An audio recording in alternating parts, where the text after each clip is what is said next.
Hi, thanks for joining us today on Realty Check. I'm your host, Trish Williams, and we are still in our 7-part financial series. Today's week 3, and today we're going to be talking about how to buy land and build a home. So we have our guest with us today, Brent Wood with Washington Federal Bank. WAFD is their nickname, what you guys go by. Thank you for joining us, Brent. No problem. Yes. So right now in Las Vegas market, which I've heard this is national going on, there's an inventory shortage like we've never seen before. When I say inventory shortage, I don't mean just a little bit of a shortage. We are like literally out of homes to sell. There is not much pickings out there to choose from. And with that, it's starting to give buyers, consumers, the idea of, I want a home, maybe I should just build my own. You know, I'm not finding what I want. Is it easier and more cost effective to build? And if you do, how do you do it? It's building, you know, when you think about it and you don't know much about the industry or the process, you think, oh, I just grab a piece of land and hire a contractor and build, but there's a lot more to it than that. There certainly is. There is. And one thing that people think of when they're doing that or looking into that is, do you have to have all the cash up front to start? Is there any way of financing this venture? So that's what we're going to talk about today, is how to get money, get financing to build your dream home, custom home of your own, and how you can do that and still make it go into financing and have a mortgage to do so. So thank you so much, Brent, for joining us. Glad to be here, Trish. I'm glad to be here with you too. And we've done a video in the past, back when I had a YouTube show going on. So this is kind of an update or a rerun of what we did before. So I'm glad that you're here again with me. Thank you. So definitely when you're building a home or looking to do new construction or build a custom home, your first step is to find land, right? Absolutely. Yes. So when you're finding land, is there any way, land prices, just like home prices, are pretty much skyrocketed? They're up there. You can't, not that I've seen, you can't find a piece of land for $5,000 anymore. Not in Vegas, of course. Yeah. So when you're looking to buy land, is there any way of financing that purchase? There actually is. Okay. There is land loan financing. We provide it at our company. It's a little different, and there's a couple of options from traditional buying a house financing. So yes. The first thing is there's a little higher down payment. The minimum down payment is 30%. 30%, mm-hmm. Okay, yeah. And the rates are a little higher. They're in like the middle 5s as we're recording this. Okay, yeah. Not the low 3s or 2s. Right. Like a house. So just by comparison, they're a couple percent higher, almost 3% higher. Yeah. Understandable. And land, I mean, in general, is a lot less money than a home is. Correct. So I'm sure it all equals out to make sense. Absolutely. Yeah. And we have 2 options. One is a 2-year interest only. So if you're going to buy the land and start building as quickly as you can within 2 years, start building, that'll save you some money because it's interest only. Okay. And then we have a 20-year, so buy and hold. 20-year fixed, just like a 30-year fixed mortgage, but it's 20 years. Okay. So a couple of good options. So you can, if you were to do a land purchase, like say, just to put out a scenario there, I seen this piece of land, I love it, it's $180,000.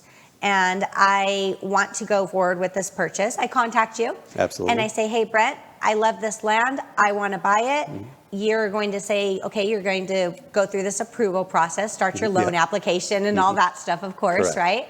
And 30% down is going to be the requirement to purchase that. So on 180, that's, roughly what, a little less than 60,000? Mm-hmm. Is that correct? Okay. And probably with closing costs, you're right at 60,000 in your example. Yes. Okay. Yeah. Great. So that's your cash basically that you can expect to have up front. Mm-hmm. And from that point, once I purchase the land, if I were to do a 20-year fixed on this, mm-hmm. and I just have the payments every month, it's like an additional mortgage payment. Do I have to start building right away? No. You can hold it as long as you want.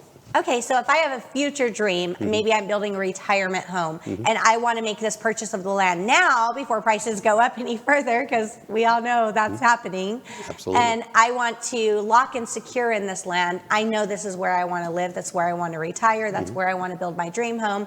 But I'm not ready to start construction tomorrow. So you get the 20-year fix, so there's no ticking time bomb. With Okay. the 2-year interest only, you got to do something within the 2 years. Right. Yeah, so. Because you're paying interest only, so your payment's going to be a lot lower just for that 2 years. Almost, I mean, not nothing, but almost nothing. We're really, let's be honest, when it comes to payments. But for that 2 years, you definitely want to get your project started because it's only a matter of time before that payment's going to go into full effect.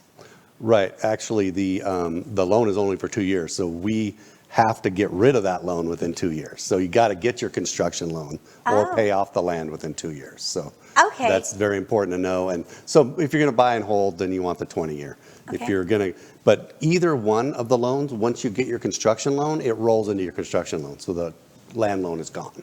Okay, so that's very important. Before I get on that, because I want to go on to that for the next step, but before I get on that, I want to ask about criteria for the land.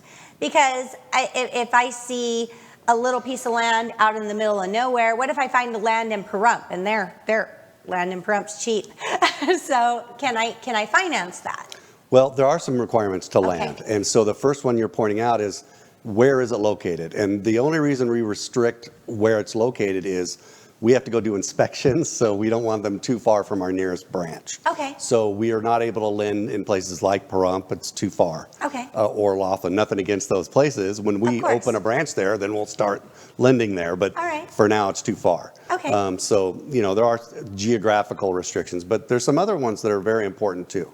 So the first one is, there's got to be either a well or you got to have water that you can tap into, like, city water in the street nearby Okay. or something. Another requirement is that there's power to the lot boundary. So maybe the next door neighbor has their power or the person behind, as long as there's power nearby like that. Okay, so it doesn't have to be on the lot. Right. It can be in the nearby boundary. What about Exactly. solar? Like, what if it has solar power or something? Does that even? Well, if we're is that talking about even a land, factor? they're not going to have any power. Yeah. Right. So, Right. but no, we don't do off the grid, they call it. That's kind of Yeah, the term. that's what I was thinking. So we don't do off the grid. It's gotta be able to get Nevada energy. If you're in Las Vegas, that's our utility. In other jurisdictions, it's a different company. But either way, you got to be able to tap into it. Just like if you here in the city, when we buy a house, we can put solar on it, but it still has NV energy. Yeah, so Mm-hmm. even if you have solar and you have, your solar is paid for and you have no bill, you still have some connection fee within exactly. the energy. It still That's runs exactly through right. them. Okay, yeah, absolutely. Now, when we're talking about that, also the power and the water need to be on the land or at the boundary. Okay, what about septic? So septic is pretty easy here in Clark County. Other places might be more difficult, but you can either tap into sewer if there's sewer available, or we can go to the Southern Nevada Health District and get like a letter saying that they would allow septic. And if they're going to allow it, we don't have to do anything with it. We just have to know it's permitted. Okay, So- and I assume that means that there's places where where the health district wouldn't allow septic. Yes, it's very uncommon here. Okay. They've planned pretty well. Okay. So But- if there's sewer available, they're not going to allow septic. But if there's no sewer, they almost always allow septic. Right. 'Cause otherwise, what do you do? So sewer or septic, as long as it has the option, we're Yep, good. And we don't have to do anything. We just have to know what the plan is for the future. Right. And if you don't know that in the beginning of the purchase, as a realtor, here's the realtor input here. If you don't know that, if you see this land and you're like, I want to make an offer, and these days you're just like, I want to make an offer now before somebody else does, because that's just the market we're in. And you have a due diligence period where you can get all of that information and find out. And if it's not going to work, you can definitely cancel because of that due diligence and finding out that information. So that's not everything. You don't have to find out all of that information first if there's research to do, that's what the due diligence is for. Absolutely, and you and I will assist with that. Yes, absolutely. Yeah. Absolutely. So going back into that, so we know that we can't go into basically outlying areas. And you said 40, was it 40 miles from your nearest branch? And where are your branches located? We have a branch in the Henderson area, a branch in the southwest, Oh. kind of by Rose Ranch. I work at a branch in northwest in Summerlin. Okay. And we have a branch in kind of the Aliante area. Okay, so you have options. Yeah, and we're in other areas of Nevada, Mesquite, Moapa, and in northern Nevada and all that as well. So. Oh, wow. Yeah. Okay, so Mesquite, you have a branch in Mesquite. So if somebody wants to do this in Mesquite, that's an option. Absolutely. Oh, or wow. St. George. We cover St. George. Okay. Yeah. Wow, that's awesome. So you guys are you nationwide? No, we're in 8 states, 8 western states, from Texas over. Kind of. All right. Perfect. Perfect. So once they purchase the land and they find out that the land is financeable, and they decide that they want to do a 20-year fixed or the 2-year loan, you said that this land purchase can actually roll into the construction loan? Yes, it always does. When we get the construction loan, we don't want any other loans on the property. Okay, so it'll become one. Even if they did owner carry, we're going to pay off that owner. Oh, So okay. we're not going to end up with a land and a construction loan. We're going to get a construction loan, and that's the only loan on the property. And actually, that construction loan is also a permanent loan. So Okay. you have the construction period, and then it rolls into your 30-year fixed. Oh, wow. Okay, so you purchase the land, that loan will essentially be part of your overall construction loan. That's awesome. That's a good thing. Then you don't have to worry about carrying 2 mortgages or the stress of all that. Now, this 2-year interest-only loan, if they have the 2-year interest only, at the time when it rolls into the construction loan, it will then be the terms of whatever the rates and the financing are in the construction loans. That loan just kind of disappears and becomes Exactly. part of this new one. That's right. And the construction loan rates are much better than the land loan. So it's Oh, good. So it's a good benefit when we roll it in like that. Good. Yeah. So something good to look forward to. Yeah. All right, awesome. Now, once they buy the land, what would be the next step? I have the land, I have this loan for the land, I'm ready to build. What do I do now? So there's really 2 steps at that point. Really? Okay. Yeah. The first step is to make sure you qualify for the construction loan that you want to get. Okay. So we get together again because the land loan is just a small part of now a bigger project. So we want to make sure, yes, you qualified for the land loan. Let's make sure you qualify for this construction project as well. And we kind of have a good idea from the land loan where you were at that point. And then we also, in parallel from making sure we'll finance you as a borrower, we also need to get everything ready on the construction project. So we're going to need you to get your plans, your permits, your budget. And there's one other thing I want to mention, and that is during this process where you're getting ready to get your construction loan and start your project, you have 2 choices of approaches. One of the choices is to be an owner builder, and one of them is to use a general contractor. Okay. So when it comes to owner builder, say that, I have a huge background in construction. I'm very versed. I know how to do this. I can can I build the house?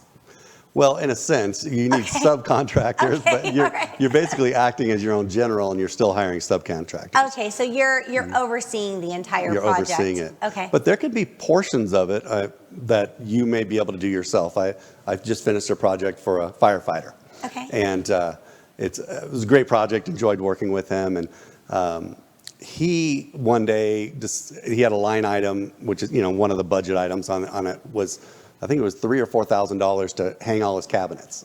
Okay. So he decided he would do it, and he invited several of his buddies from the firehouse, Okay. bought beer and pizza, and they hung them. Oh, and that's okay. They didn't drink the beer till after. Good.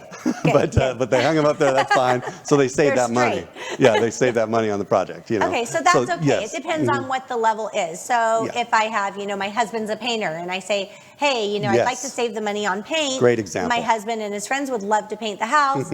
That's okay. I don't have to hire a contractor for that. Right. That can be done. Absolutely. Okay, that's really great. That's a good option. And a lot of people that are considering building or doing a construction or custom home, the reason why they're considering it is because they're very versed or they have skills in different things, and Sure, they and know they can that they save can money. save some money. Yeah. Yeah, so that's a great option.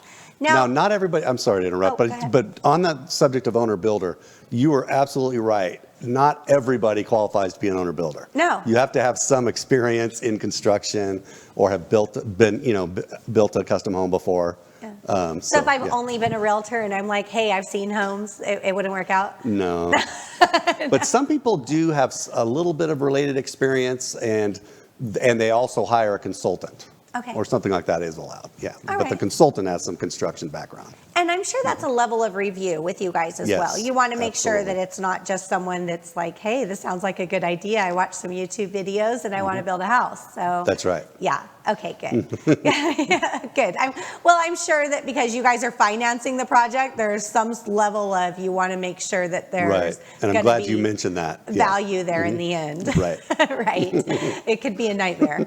I don't know. Those geo homes, right? Those Yeah. circular homes. I'm like, who? They're kind of cool. They're kind of cool. I just don't understand them much. Yeah. But yes. So with that being said, I know that when you apply for a traditional mortgage loan, basically you sit down with the lender and you say, here's all my income, my finances, my debt to income, all this other stuff. Yeah. What's my amount that you'll qualify for me for? What's the max amount? How much can I afford? What payment can I make? Is that the same thing you do with construction? It's a very similar process. The Okay. only thing that's kind of bolted onto it is all the construction requirements. Right. So, but when we're just talking about qualifying a client like you're talking about, it's exactly how you described it. Okay, good. So basically with all those requirements, you're going to make sure in the beginning that they're not going to say they got in, let's just throw a number and say 800,000. So they qualified for 800,000, but the home that they wanted to build and all the things they wanted to do is more than that. They wouldn't find out that later. That's Right. all part of the initial process. Exactly. It's very important. I You don't want I to can get into a assume. project and you don't have the money, you don't have the loan isn't big enough. So we really do some due diligence ourselves. Perfect. Because we're partners. So in the construction process, if you're below $1 million, your contribution has to be 20%. Okay. So when you, and the equity in your land, the money you put down on the land counts. So toward that Oh. 20%. Okay, so if you put 60,000 down on the land, then you still just have the balance to come in with. Right, the balance of the 20%, Right. exactly, yeah. So Okay. that's good. Some people pay cash for the land and then come to us for the loan. Well, all that money they put on the land counts. Really? So it's So if they- reducing how much they got to bring for the construction, sometimes to zero. Yeah, because I was going to say, if they paid $160,000 for some land, or what if they bought the land? Here's another thing that just popped up. Like, what if they bought the land 20 years ago and they bought this land for only $50,000 and now it's worth $160,000? Does that? Absolutely, the appraised value is used if they loaned it for at least 6 months. Oh my goodness, that's amazing. Right, so there's a lot of people with some good equity in their land, and that's they don't the have to down bring it. payment? Oh That's my that's gosh. their part of the thing. That's So amazing. we really try to partner with them, because remember, if we're doing an 80-20 kind of thing, they bring in 20 and we provide 80% financing.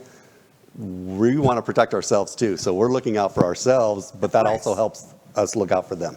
Of course, that's really a great option. And I seen a home. There's a home in Henderson, massive, amazing, like huge home, and it's like this unfinished construction project. Yeah. It's been years. It's like just still the wood framing and everything. It's not finished. So you guys will do basically due diligence to make sure this is not.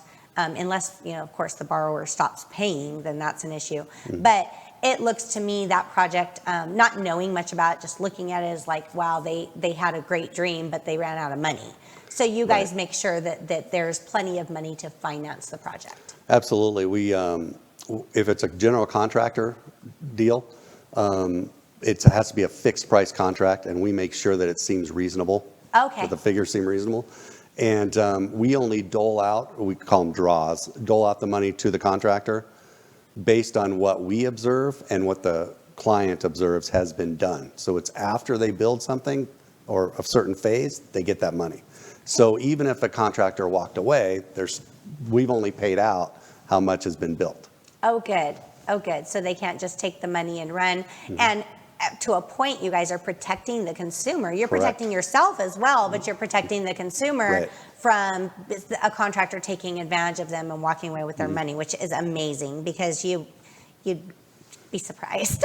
We also do some reference checks as well. Do you? Yes. Okay, so you're making sure that this isn't someone that has like, a bad reputation and has a bad, a bad history of doing things like that. Correct. Okay, so is there a limit to what they can do to the home when they're building? So, I know that when it comes to traditional mortgages, there's things like appraisals and things like that to make sure that what you're adding is value. And I always say it's a joke. I've never seen it before, but I always say like, hey, if you wanted to put 14 karat gold countertops throughout the house, but that's really not going to be an appraised value. Or, maybe it could. I guess it depends who's doing the appraisal. But is there any limitations that you guys put on that? It works exactly the same way. I'm glad you brought that up. Good.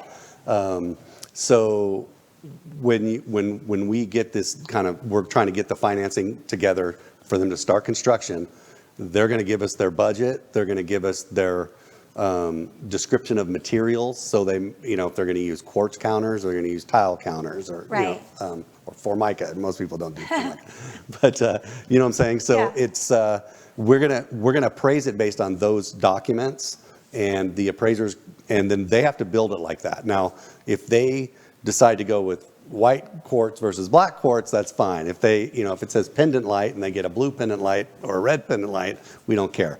But there has to be the pendant light, so they have to Right. build according to the spec. Okay. Okay. If good. they want to go and upgrade something, let's say they had a budget for front doors are a big thing, right? So they'll put a front door of $5,000, and then they start looking and they see one for $10,000 that's way better. And there's some beautiful doors out there, right? Oh, there are. Oh my So- goodness. But they cost. So Yeah. if they want to upgrade, sometimes they'll decide to pay that difference out of pocket. Okay. So So it is kind of like, I guess, like an appraisal, or even when you're building like a new construction home, like with the construction builders or the big building companies, there's some things that you add where they're like, yeah, you can add that, but it's not really going to add to the value of the home. It works the and same you way. You can pay for it yourself. Yes, absolutely. Yeah. Okay. Yeah. Good. That's good to know. Yeah. And what about? So we talked about who can build, and if it can be the homeowner or a contractor. How long does this process typically take? When I think building a custom home, I'm like, oh my gosh, that could be 10 years, but most people don't want the process to take that long. So how long does this typically take? Well, we have two choices for building a home, and it usually has to do with how big of a home and how technical it is. So building a home in Mount Charleston has its own challenges, right? Because of slopes and things like that, and winter, those kind of things. They have winter there. So, but generally, in the valley, Las Vegas Valley, or places that have a better weather, you can build a moderate to modest home in 1 year, and a more extensive home is going to take 18 months. Okay. On that note, and you may or may not know the answer to this question, but I've been hearing this from like commercial builders out there that there's a lumber shortage. Yes. That's true. Yeah. Okay. Yeah. We've seen it double and even almost triple on certain products in the lumber and wood and that kind of thing. Oh, the cost because of the shortage? Yep. Oh my goodness. But there's Home also a shortage lumber on shortage. builders. Like the contractors are busy. Just, Yeah. it's a hot market. Yeah. So that can slow down your project a little bit too. Everybody's busy. Trying to find like a painter and a plumber these days is just like impossible. Everyone's like, nope, I'm busy till 2 months from now. I'm like, what? Yeah. It just needs a sink fix. Yep. Yeah. That's right. Yeah, it's we're definitely, everything is moving along.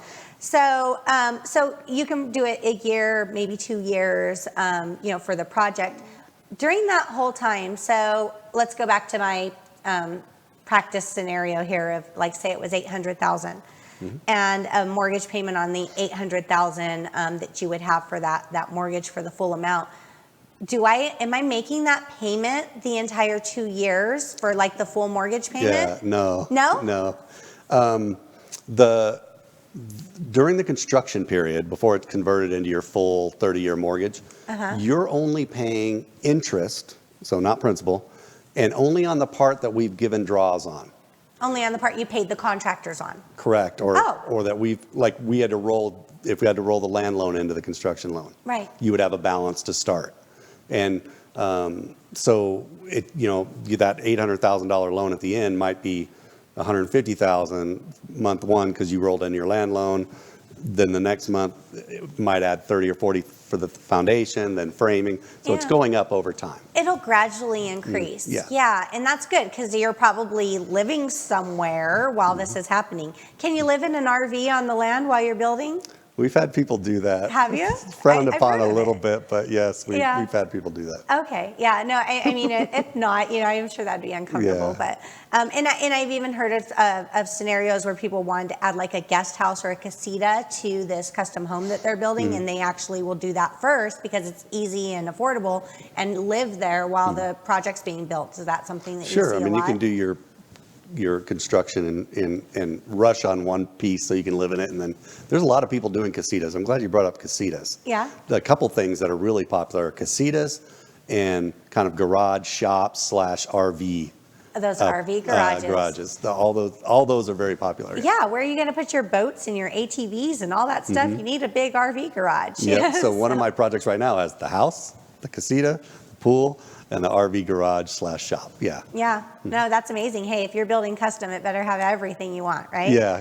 Yeah, for sure, for sure. So the payment's going to gradually increase, and that it definitely makes it affordable during the process. Which, I mean, you think about it when you think about the whole thing up front. You're like, oh my gosh, this is so daunting. I could never afford it, but it's really affordable. It's really something that can be done, and it's easier than you could imagine, which is amazing.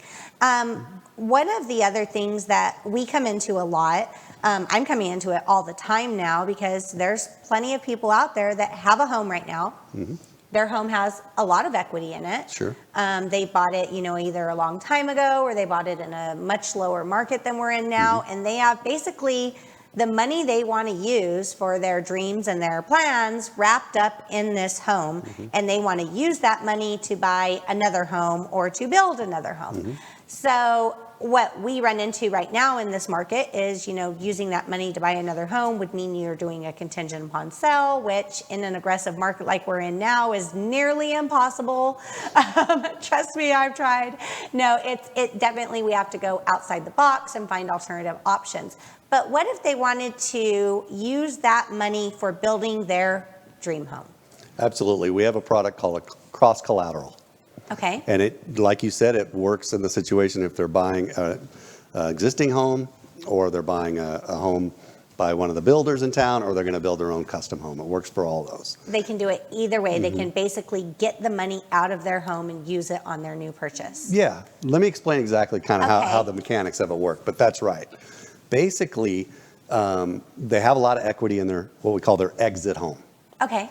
And so we are going to put a lien on that house so that when they sell it, it pays down their new house Okay. partway. And the new house will finance up to 102% of the purchase or construction. So that's not only all of your financing, that means no down payment and the other 2% would cover closing costs? Correct. Or So long at as they least have the enough majority equity of your and- closing costs, if they have enough equity? Right. Okay. That's right. 2% in closing costs and 100%. Wow. Yeah. And we don't count the old exit house payment in their debt to income ratio.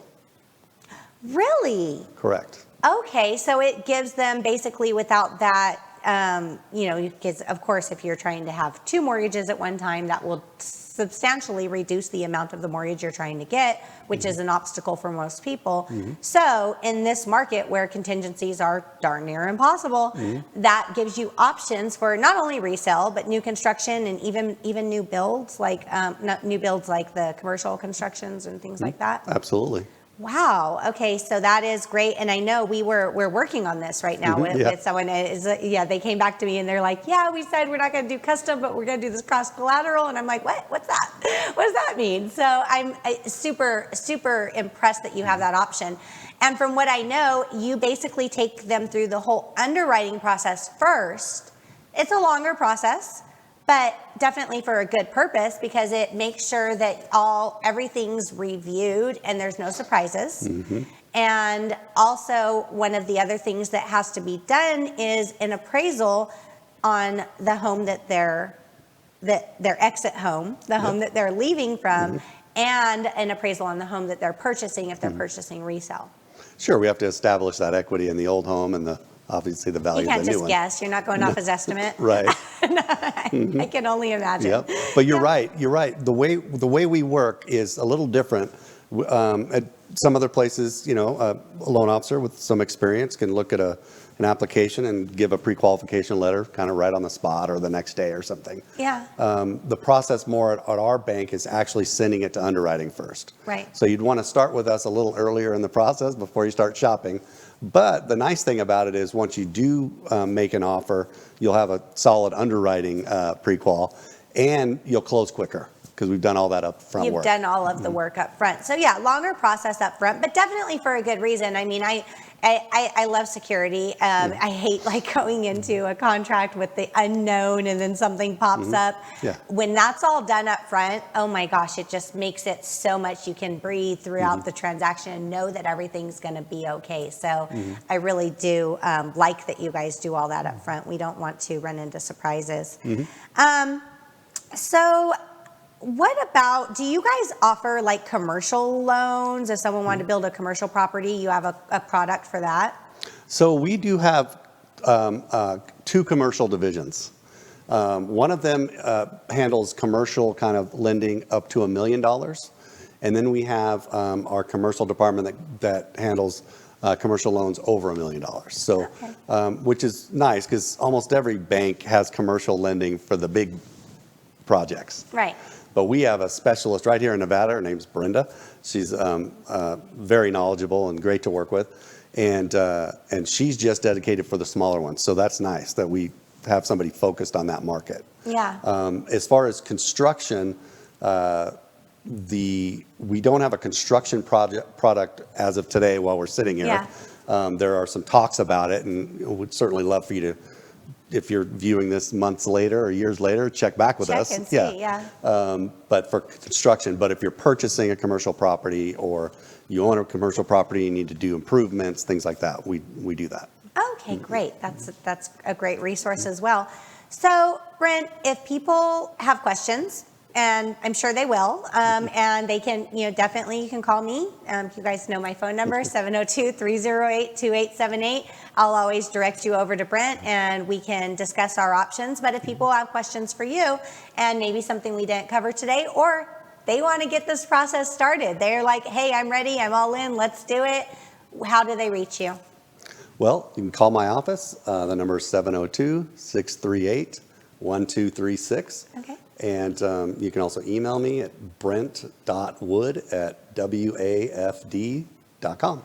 Okay, and people are, it's okay for them to call you and ask you Absolutely, questions? yeah. All right, wonderful. Thank you so much for being here. And you guys, this is great information. So this is why we're having this series, is because there's so many options out there for you, and one of these options is going to be right for you. And every time after I talk to you, I'm like, I just want to go, I want a custom home. I think I'm going to do this one of these days. So it is definitely, I think most people have that dream or have that goal somewhere in their mind that they want to do that eventually. And it's not as hard as it seems. It's actually pretty easy. So you guys make it easy. I appreciate you sharing all this information with me. And on the show, if you guys are tuning into this financial series, share it with your friends, leave us a review, take a minute to, talk about what you're interested in, maybe what you want to hear in the future. And next week, we're going to be on part 4, where we're going to have Gregory Cook with Castle and Cook Mortgage, and we're going to talk about how to buy a fourplex as an owner-occupant, where basically you live in one unit, and the rent from all the other ones pays your mortgage, so you can live for free. I can tell you how. So we're going to talk to you guys next week about that. Stay tuned in. Thank you for joining us on Realty Check.